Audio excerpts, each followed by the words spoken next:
Good morning, North Carolina Prepper.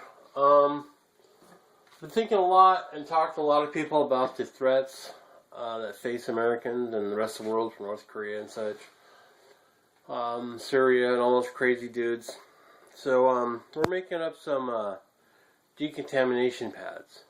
This won't help for nuclear, but you know, you can brush that off. Nuclear fallout's not penetrating really unless you inhale it. Basically this will deal with chemical and biological. It's also good in general. It'll be a little caustic if you use a granulated chlorine, so you can leave that out depending what you want to do. I'm going to use it in mine. I also carry these when hiking because there's a lot of nasty stuff I touch when I'm out there I don't mean to, and I could use this to clean it up biologically. So basically we're going to need some basically activated carbon. You can buy this at like aquarium and pet stores. I got some pool shock, which is granulated chlorine, and I got some regular baking soda, which helps to blot up and absorb and hold and trap things. We're going to take some cheesecloth. Now you could probably use a sock or any porous material, and we're going to have a spoon, a tablespoon, and an eighth of a tablespoon, and some scissors. Teaspoon. Okay. We're going to powder all this stuff and put on the cheesecloth, but I'm not going to use the mortar and pestle today. I've got an old blender here. I'm going to try to mix it up with this chopper. Hopefully that'll work. If not, I'll have to do that with the pestle. Put some paper down because this charcoal and carbon will go everywhere. So let's try that. Let me go ahead and put it in here. I'm going to put in 1 tablespoon of the activated charcoal, 1 tablespoon of the baking soda, and 1/8 of a teaspoon of the granular chlorine from the pool shock. Only a little bit's needed because a little bit will go such a long way. I may even do a 1/16 of a teaspoon. You know what? Actually, I will do a 1/16 of a teaspoon, less than even more. So I'm going to grind this up, and I'll get to the next step. I'll be right back. I forgot to mention, you want to do the charcoal first, then the baking soda, and the very last is this, if you even ground, or the baking soda, and the very last is the granular chlorine. I'm not going to grind that up in the mixture because it will aerosolize it and make particles, and I don't want to get black lung. I mean, if you open this, it should have some smoke coming out. Yeah, see the smoke coming out? I don't want to get black lung, so. Alright, I'll be back once I'm done with all this, and then I'll just mix in a 1/16 of a teaspoon of the chlorine, and I'll be right back. Alright, so we got that, a very fine powder. I hope that smoke is showing up, it's kind of cool.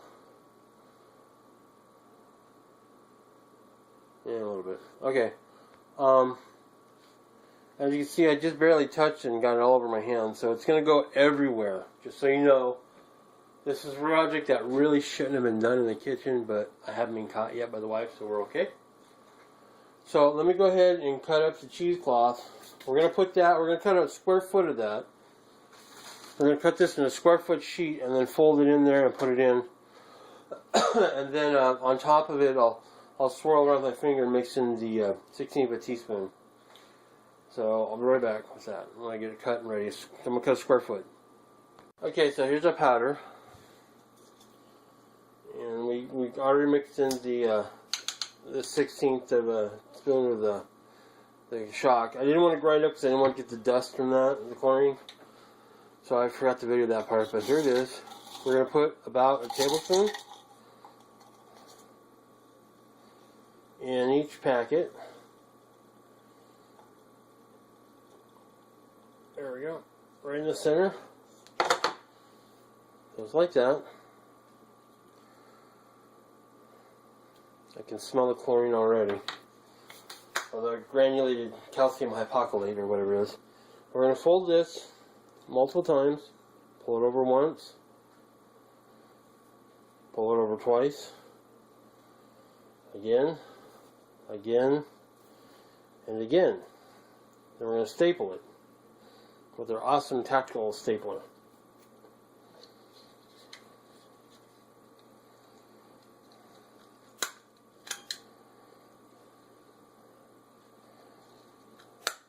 Okay? Well, basically, if there's anything on you, you could just dust it like that, and it'll pick it up, and you just blow it off. The important thing about these is you pat. You don't wipe. You don't scrub. You pat up chemical agents. Then, now that we got that done, we're going to go ahead and seal them up. So these are some little seal bags I have. You're going to put it in here. And I'm going to vacuum seal that, and then we'll get back. I'll be right back with you. Okay, so we got it in the bag. I'm going to seal it up now, vacuum seal it. You can put a couple in here, but I'm just going to put one for the sake of this video.